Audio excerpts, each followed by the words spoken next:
Assalamualaikum warahmatullahi wabarakatuh. Perkenalkan, nama saya Wiwin Malengga, mahasiswa jurusan Pendidikan Guru Sekolah Dasar Fakultas Ilmu Pendidikan Universitas Negeri Gorontalo. Video ini saya buat untuk memenuhi tugas mata kuliah asesmen pembelajaran yang diampu oleh Ibu Vika Munianti Arifin SPD MPD. Di video kali ini, saya akan menjelaskan tentang penilaian dalam pelaksanaan pembelajaran.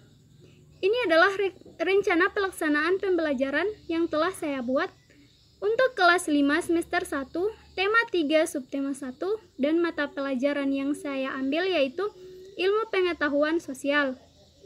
Ini adalah kompetensi inti, kemudian ada kompetensi dasar dan indikator.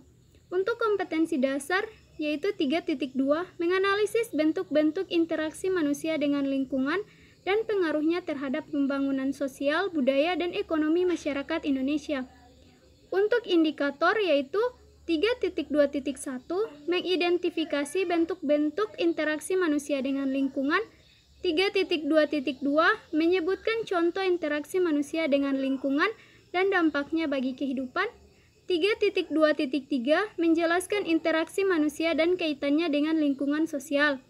Untuk kompetensi dasar ranah keterampilan yaitu 4.2, menyajikan hasil analisis tentang interaksi manusia dengan lingkungan dan pengaruhnya terhadap pembangunan sosial, budaya, dan ekonomi masyarakat Indonesia. Untuk indikatornya yaitu 4.2.1, membuat analisis tentang gambar interaksi manusia dengan lingkungan. 4.2.2, yaitu menyajikan hasil analisis tentang gambar interaksi manusia dengan lingkungan. Kemudian untuk tujuan pembelajaran. Tujuan pembelajaran di sini yaitu yang pertama, dengan menyimak penjelasan guru, siswa mampu mengidentifikasi bentuk-bentuk interaksi manusia dengan lingkungannya. Yang kedua, dengan menyimak penjelasan guru, siswa mampu menyebutkan contoh interaksi manusia dengan lingkungan dan dampaknya bagi kehidupan. Yang ketiga, dengan menyimak penjelasan guru, siswa mampu menjelaskan interaksi manusia dan kaitannya dengan lingkungan sosial.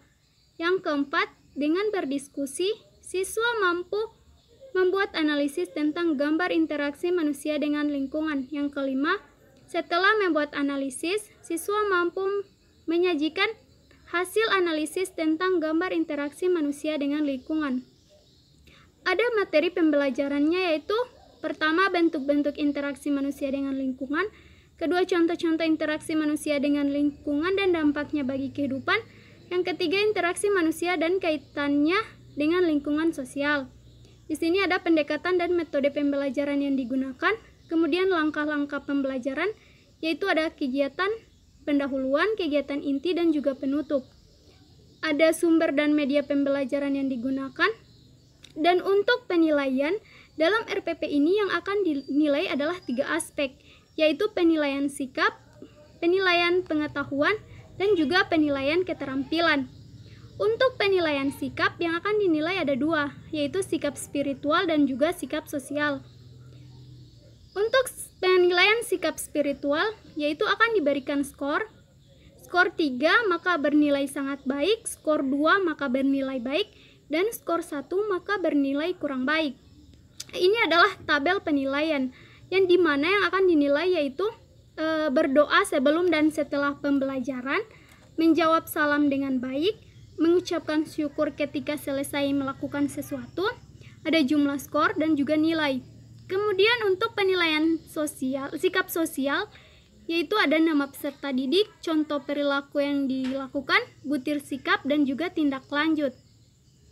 Untuk penilaian pengetahuan, di sini teknik penilaian yaitu penugasan, di mana siswa diberikan tugas untuk mengerjakan LKPD, yaitu menganalisis gambar tentang interaksi manusia dengan lingkungan, di mana tabel penilaiannya yaitu interaksi apa yang dilakukan dalam gambar tersebut, bagaimana interaksi dengan lingkungan hidup, kemudian bagaimana interaksi dengan lingkungan sosial. Untuk penilaian keterampilan di sini yang akan dinilai ada 2 kriteria. Yang pertama, ketepatan penggolongan interaksi, yang kedua, penyajian laporan hasil diskusi. Di sini akan di tabel penilaian ini akan diberikan skor 4 berkategori sangat baik, skor 3 berkategori baik, skor 2 berkategori cukup, skor 1 berkategori perlu pendampingan. Kemudian ini adalah lampiran bahan ajarnya.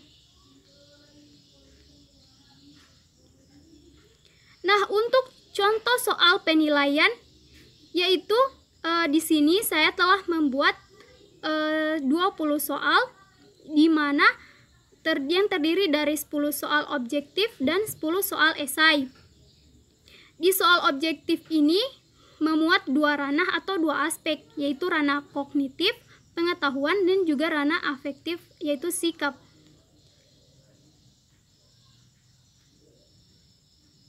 Untuk ranah afektif terdapat di nomor 6 sampai dengan 10, dan untuk ranah kognitif terdapat di nomor 1 sampai dengan 5. Untuk contoh soal ranah kognitif, yaitu yang nomor 1, pengertian interaksi adalah titik-titik. Di sini memuat ranah kognitif C1, yaitu tentang pemahaman. Begitupun dengan nomor 2. Kemudian untuk contoh soal ranah afektif, yaitu soal nomor 6, jika seorang anak kecil melihat apa yang dilakukan orang tuanya, kemudian anak tersebut mencoba melakukan apa yang telah ia lihat, tindakan tersebut dinamakan titik-titik.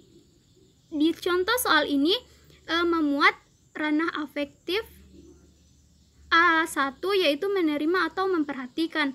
Kemudian yang nomor 7, perilaku manusia yang termasuk dalam interaksi manusia dengan lingkungan sosial adalah titik-titik. Nah, di sini memuat ranah afektif A5, yaitu karakterisasi dengan suatu nilai atau kompleks nilai. Nah, untuk soal esai, saya telah membuat 10 soal. Di sini memuat 3 ranah, yaitu afektif, kognitif, dan juga psikomotor. Untuk ranah afektif, yaitu terdapat di soal nomor 3 sampai dengan 6. Untuk ranah kognitif, yaitu di soal nomor 1 sampai dengan 3. Dan untuk ranah psikomotorik di soal nomor 6 sampai dengan 10. Contoh soal untuk ranah kognitif, yaitu apa yang dimaksud dengan interaksi manusia dengan lingkungan sosial. Di sini memuat ranah kognitif C1, yaitu tentang pemahaman. Kemudian untuk contoh soal ranah afektif, yaitu mengapa manusia perlu berinteraksi dengan lingkungannya, tentukan pendapatmu. Di sini memuat ranah afektif A2, yaitu tentang merespon.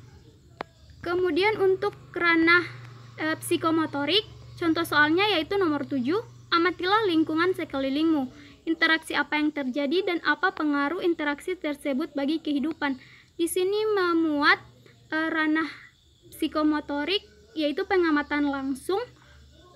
P2, yaitu tentang melakukan. Kemudian di sini ada lembar kerja peserta didik. Baik, sekian dari saya. Mohon maaf bila ada salah kata. Wabillahi taufik walhidayah. Wassalamualaikum warahmatullahi wabarakatuh.